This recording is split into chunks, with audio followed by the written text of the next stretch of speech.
We spoke briefly, Uditha, when Dinesh Gunawardena, Prime Minister Dinesh Gunawardena was appointed. I mean, we just, the beginning of this year, we had two brothers, President and Prime Minister. Okay, we've had various familial connections with the leadership. Then we came to a point where you noted the historical links between the families of President Vikram Singh and Prime Minister Dinesh Gunawardena. Could you just give us a little idea of the how closely related it is to the administration of Sri Lanka pre and post-colonial times? Well, Mr. Gunawardena and of course Mr. Rajapaksa, their ancestors hail from an intermediate elite, in the sense they were village landed gentry, and they came from a rural middle class, so to speak. Whereas Mr. Vikram Singh, of course, comes from one of the most powerful families in Sri Lanka, the elite of the elite, so to speak, during the colonial era. The Bandanayakas even more.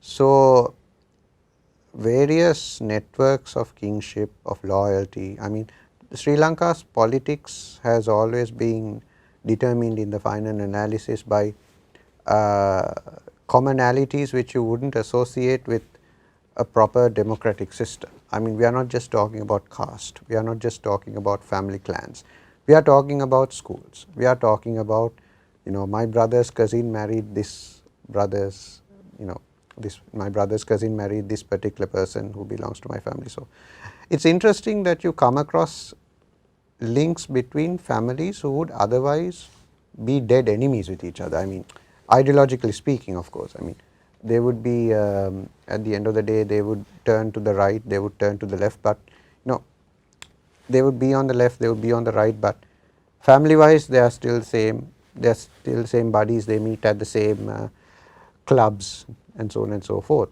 So I suppose one big reason for this has been the smallness of our country. We are a small country. Very simply put, we know each other. I mean, everyone knows everyone else, unlike say a country like India, where distinctions can be maintained to the extent that political divisions between the two parties, the two main parties, are possible even on personal lines. But in Sri Lanka, what has happened, to the best of my knowledge, is that because we are so small, because kingship networks, client patronage networks are so strong in Sri Lanka, you simply can't sustain these conventional, traditional political divisions, because they disappear the moment those kingship networks, school, caste, whatnot, they get together. So we are seeing a situation where the president and the prime minister are from the same class, from the same school. By class I mean the same classroom, literally.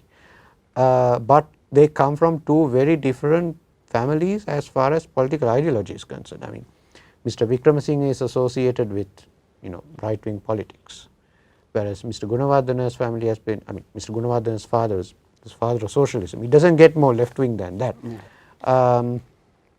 They are supposed to be the best of enemies, but now they have become the best of friends as far as political appointments go. So it's an interesting, like I said, this is a very unprecedented period in Sri Lanka. The last time this happened, Philip Gunawardena was a minister in Dudley Senanayaka's government, but that was a very different time.